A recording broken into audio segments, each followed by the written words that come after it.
तो नमस्कार दोस्तों, मेरा नाम है प्रीतेश और आप देख रहे हैं मिस्टर एरो। आज की इस वीडियो में हम बात करेंगे कि आप अपने हिसाब से अपने लिए बेस्ट एरोस्पेस इंजीनियरिंग कॉलेज कैसे ढूंढ सकते हो, क्योंकि इंडिया में जो ऑलरेडी एरोस्पेस के कॉलेज जो है वो काफी कम है। इस वीडियो में आज मैं बात करूंगा कि मैंने अपने टाइम में कैसे इसे ढूंढा था और कैसे मैंने इसे पता किया था कि मेरे लिए बेस्ट एरोस्पेस इंजीनियरिंग कॉलेज कौन सा है। आप भी इसका यूज कर सकते हो और ये जरूरी नहीं कि सिर्फ ये एरोस्पेस के लिए ही हो, आप एरोनॉटिकल, मैकेनिकल, किसी भी कॉलेज के लिए अगर आप जा रहे हो तो ये ट्रिक यूज करके आप अपना काम जो है इजी कर सकते हो। तो अगर आपके आईआईटी के एंट्रेंस में जो है वो मार्क्स काफी अच्छे हैं तो आप आईआईटी और एनआईटी में चूज कर सकते हो, फिर तो इस वीडियो की आपको उतनी ज्यादा जरूरत नहीं है। लेकिन अगर आप आईआईटी क्लियर नहीं कर पाए हो और आप प्राइवेट कॉलेज खोज रहे हो तो फिर ये काफी ज्यादा प्रॉब्लम की बात हो जाती है। प्राइवेट कॉलेज कभी भी आपको क्लियरली नहीं बताएंगे। इससे पहले मैंने एक वीडियो अपलोड किया, आप उसको जरूर देखिएगा, जिसमें मैंने बताया था कि प्राइवेट कॉलेज जो है वो क्या क्या ट्रिक यूज करते हैं, आपको मैनिपुलेट करते हैं बेसिकली,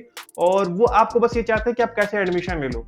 तो वो सारी चीजों के बारे में जितना मुझे नॉलेज है वो सब मैंने उस वीडियो में बताया है, तो आप जाकर उस वीडियो को जरूर देख लीजिएगा। तो अब बात करते हैं कि मैंने क्या ट्रिक यूज किया था और मैंने इसे कैसे निकाला था कि मेरे लिए जो कौन सा कॉलेज जो है वो बेस्ट है। तो पहली बात मैं आपको बता दूं कि जब मुझे कुछ भी डिसाइड करना होता है, कुछ भी मुझे कंपेयर करना होता है और जो बड़े बड़े डिसीजन लेने होते हैं, कड़बक्कड़ का काम नहीं करता मैं क्या करता हूं कि मैं जितने भी पॉइंट्स है, जितने भी मुझे थॉट्स हैं, वो सब एक पेपर पे मैं नोट करता हूं और उसके बाद फिर मैं धीरे धीरे जस्टिफाई करता हूं कि नहीं ये गलत है और ये सही है। तो ये एक तरीका होता है। और आप एक कॉलेज चूज करने जा रहे हो, यानी एक तरह से आप अपने लाइफ डिसाइड करने जा रहे हो, तो थोड़ा बहुत वो मेहनत आपको करनी पड़ेगी। तो सबसे पहले आप एक पेपर और एक पेन ले लीजिए और अब आपको दो चीज में पहले डिसाइड करना है। सबसे पहला, आईआईटी या प्राइवेट। अगर आपने कट ऑफ क्लियर किया है तो आईआईटी आप पहले उसमें सेलेक्ट करिए, और अगर आपने आईआईटी को क्लियर नहीं किया है तो क्लियर है कि आईआईटी के पीछे तो फिर मगजमारी नहीं करनी है, हमें सिर्फ दूसरे नंबर पे जो है वो प्राइवेट जो है वो हमें सिर्फ चूज करना है। तो अगर आपने आईआईटी क्लियर किया तो आईआईटी के कितने कॉलेज में जो आपको डिपार्टमेंट जो चाहिए, जैसे एरोस्पेस हो गया, एरोनॉटिकल हो गया, मैकेनिकल हो गया, कोई भी जो है किस में प्रोवाइडेड है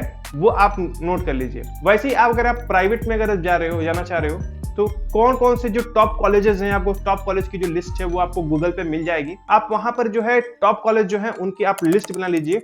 एटलीस्ट 20 to 30 जो है आप कॉलेज को सेलेक्ट करिए अगर आप प्राइवेट पे जा रहे हो तो, वरना अगर आईआईटी पे जा रहे हो तो 4-5 जो है वही बेटर है, वो आपको क्लियरली मालूम चल जाएगा। तो अब क्या करना है कि आप अपनी जो लिस्ट है उस लिस्ट को ले लीजिए और एक एक करके सभी के जो कट ऑफ है, कॉलेज का भी कट ऑफ होता है, जैसे कि किसी के कॉलेज के जो 12th के बेस पे मार्क्स होते हैं वो 60% होते हैं, 60% का मिनिमम रिक्वायरमेंट होती है, किसी की 70% होती है। तो अलग अलग डिपार्टमेंट के लिए अलग अलग कट ऑफ होते हैं। तो ये चीज आपको उस कॉलेज के या तो पोर्टल पे मिल जाएगी या फिर आप कॉल करके जो है उस कॉलेज से पूछ सकते हैं। लेकिन जो नए कॉलेज हैं जिनको बस एडमिशन चाहिए होता है वो ये सब क्राइटेरिया नहीं रखते हैं, वहां पे आप इजीली जो है एडमिशन ले सकते हो, वहां पे ये सब चीजों की रिक्वायरमेंट नहीं होती। तो इस स्टेप के बाद जो है आपके कॉलेज की जो लिस्ट है, जो भी आपने 20-30 लिखी हुई है, वो थोड़ा कम हो जाएगा। तो अब हम बात करते हैं कि अब आपने वो सारे जो है रिक्वायरमेंट जो कॉलेज को चाहिए वो आपने कंप्लीट कर लिया। अब आपको जो रिक्वायरमेंट चाहिए कॉलेज से, अब हम वो देखेंगे और उस पर बात करेंगे। तो यहां से अगर मैं बात करूंगा तो मैं एरोस्पेस और एरोनॉटिकल के रिलेटेड बात करूंगा।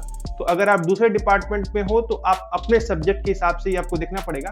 काफी चीजें सेम होंगी लेकिन थोड़ा बहुत जो है वो मैं अब एरोस्पेस और एरोनॉटिकल के बारे में ही बात करूंगा। अगर आप एरोस्पेस या एरोनॉटिकल स्टूडेंट है तो आपको देखना है लैब। तो लैब में सबसे पहले है प्रोपल्शन लैब। प्रोपल्शन लैब में क्या होता है कि प्रोपल्शन का मतलब होता है कि जितनी भी थर्मोडायनेमिक्स के रिलेटेड चीजें होती हैं जो कि हीट पे काम करती हैं, वो सब कुछ आपको प्रोपल्शन लैब में मिलेगा। जैसे कि इंजन हो गया, एयरक्राफ्ट के जो इंजन होता है उसका पार्ट्स हो गए, वो डिफरेंट वहां पार्ट्स होते हैं, वो कैसे वर्क करते हैं, वो क्यों इस शेप में बनाए जाते हैं, वो सब कुछ जो है आपको थर्मोडायनेमिक्स में, या फिर अगर मैं सटीक बोलूं तो प्रोपल्शन लैब में वो आपको मिलेगा। कुछ कॉलेज क्या करते हैं कि जो मैकेनिकल का जो थर्मोडायनेमिक्स लैब होता है उसी को आपको प्रोपल्शन लैब की तरह दिखा देते हैं, तो ये भी आपको थोड़ा ध्यान देना है। उसके बाद है स्ट्रक्चर लैब। स्ट्रक्चर लैब में आपको क्या देखना है, स्ट्रक्चर लैब में क्या होता है कि शेप्स होती हैं, कुछ डिफरेंट टाइप के शेप्स होते हैं और उसके ऊपर हम लोड, बेंडिंग, ये सब जो है, स्ट्रेस, स्ट्रेन, सब कुछ हम उसके ऊपर टेस्ट करते हैं। तो ये शेप कैसी होती है, जैसे एयरक्राफ्ट हो गया, एयरक्राफ्ट के जो स्ट्रक्चर होता है बेसिकली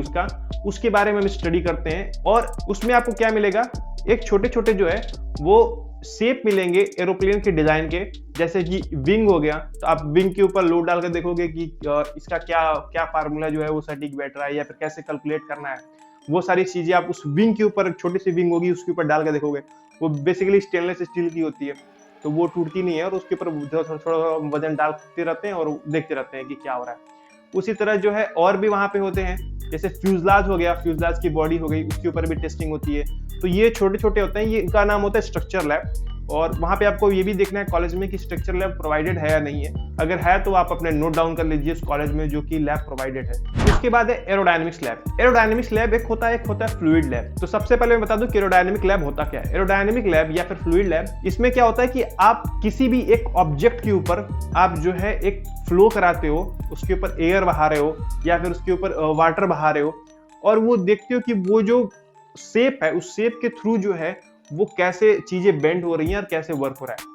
तो ये सब चीजें जो है वो एरोडायनेमिक लैब में होता है। तो अब बात करते हैं कि एरोडायनेमिक लैब में क्या क्या चीजें वहां प्रोवाइडेड होनी चाहिए। जैसे कि एक तो होता है कि टनल होता है। वो टनल में क्या होता है कि जैसे कैनाल होता है, जैसे कि गांव में आपने देखा होगा कि नहर होती है या फिर आप एक नदी कह लीजिए, एक नदी की तरह होता है, ऐसे शेप का होता है, और उस शेप में जो है हम डिफरेंट ऑब्जेक्ट्स को डालते हैं। जैसे स्फीयर डाल दिए, ट्रायंगुलर डाल दिए, ब्लेंडेड डाल दिए, वहां पे डिफरेंट शेप के वहां पे होते हैं और उसको हम वहां पे रख देते हैं। रखने के बाद उसके आगे जो है इंक को एक ड्रॉप करते हैं और फिर देखते हैं कि जो फ्लूइड है वो कैसे उस ऑब्जेक्ट की साइड से बह रही है। तो ये जो टेस्ट है ये आता है फ्लूइड में आता है, और फ्लूइड जो है ये यूजुअली मैकेनिकल भी यूज करते हैं। तो ऐसा नहीं है, मैकेनिकल भी यूज करते हैं, ऑटोमोबाइल वाले जो होते हैं वो भी यूज करते हैं। तो अब बात करते हैं एरोडायनेमिक लैब की। एरोडायनेमिक लैब में जो सबसे मेन चीज क्या है वो है विंड टनल। विंड टनल क्या होता है कि एक तरफ से समझ लीजिए, एक तरफ से पंखा लगा होता है और एक तरफ से खुला हुआ होता है, और बीच में आप जो है किसी भी एक एयरक्राफ्ट, छोटा सा एयरक्राफ्ट का कोई पार्ट है या कुछ भी है, वहां पे आप उसको रख रहे हो और यहाँ से आपने फैन चालू कर दिया और जितने भी एयर आएंगे, एयर के जो मॉलिक्यूल होंगे वो उसे टकराते हुए जाएंगे। फिर आप क्या करेंगे, उसके आगे स्मोक जला देंगे, धुआं कर देंगे।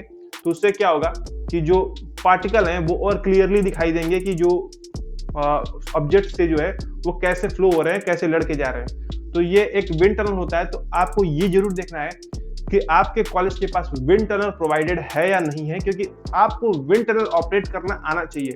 एरोस्पेस एरोनॉटिकल के लिए ये बहुत ज्यादा जरूरी है। एक और लैब होती है, उसका नाम इंस्ट्रूमेंटल लैब है।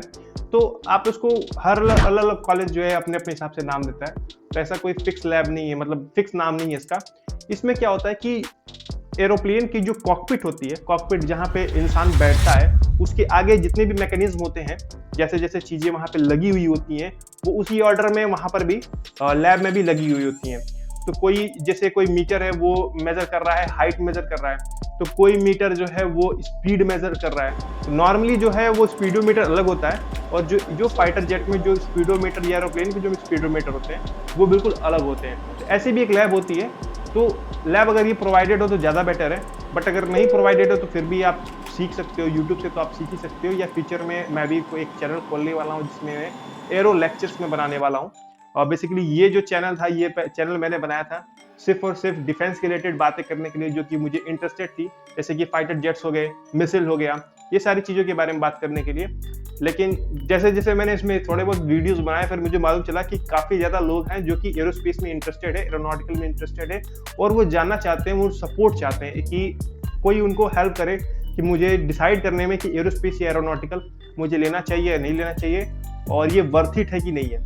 तो इसलिए फिर मैंने थोड़े बहुत वीडियोस इसके भी बनाने लगे, और अभी आजकल थोड़े मोस्टली बना रहा हूँ।